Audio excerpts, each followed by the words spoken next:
Well, here's a good way to think of the chess game, right? Let's say you're a big media company that acquires companies, right? You could also choose to build them inside your company. What is the best way possible for you to learn all the secrets of a company? Well, to the inexperienced entrepreneur, you say, we're really interested in possibly acquiring you for some great number. Will you come in and meet with us and be interviewed by us? And many of these entrepreneurs, they fall for it. They go in, they have the conversations, and they give away a lot of their strategy because they truly believe these things are real. The truth is, unless it's on paper, unless you have frankly, even a term sheet isn't binding. You really need to have gone through a much more thorough process. It's a big risk that you take. That's really interesting because it seems like there are some failures that you can live with and learn from and grow from, but that type of failure, if you give away your secret sauce and get nothing in return, that would be really heart-wrenching as an entrepreneur. So would you say, ask for NDAs if you have these conversations? Or sure. I mean, the thing about a non-disclosure, even a mutual non-disclosure, is you go in and you basically both agree to share secrets and not reveal them to anyone else. It doesn't really prevent them from executing on your ideas. I don't think that you should be afraid of engaging media companies who are interested, but I just think you need to be aware and understand what it is that differentiates you from the competition really, really well before walking in that door, so you don't basically allow them the same advantage. It's not like there's any piece of paper that you could get that would prove, in court that, they stole it. It would be very hard to prove that sort of thing, unless it's a patent, which... But you could make a movie off of it. You could make a movie off of it, yes. You could, in fact, have a very dramatic story to tell. You just have to understand who it is that's sitting across from you and why did they call you in the first place. That's just, you tend to get lost in the moment and the excitement. So you really, I think, did a great job of explaining why you don't have any regrets about, exits at Dig and all of that. And then there was this late-breaking sort of question that came up from layoff. TechCrunch about the layoffs. I'm not going to ask you about that. I just don't know anything about it. Yeah. What I would like to ask you is, what do you think of TechCrunch's acquisition by AOL?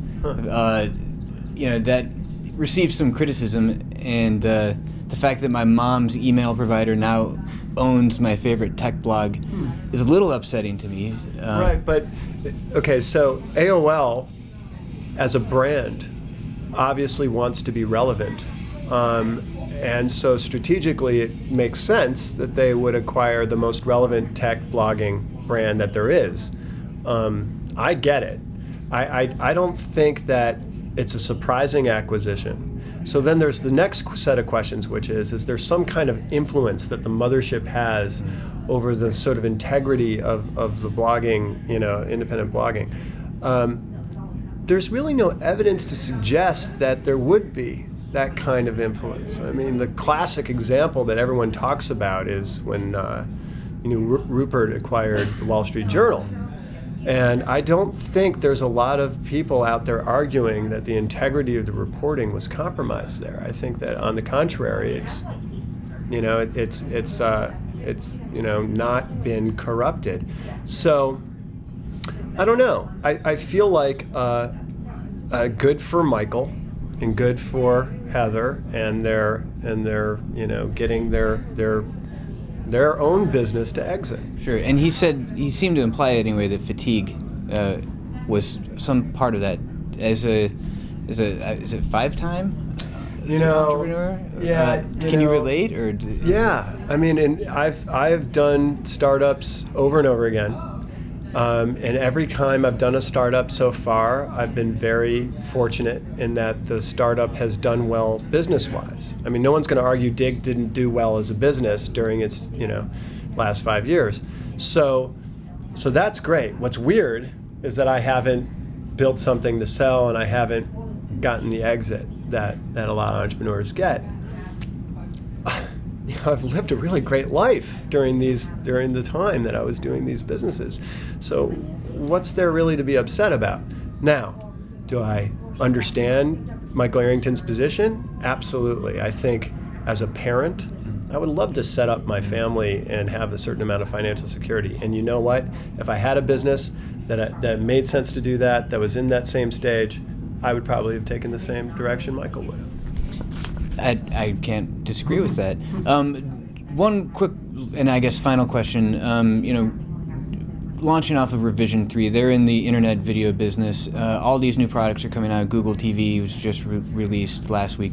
What are some of the great failures we can look forward to as video goes into the living room through internet?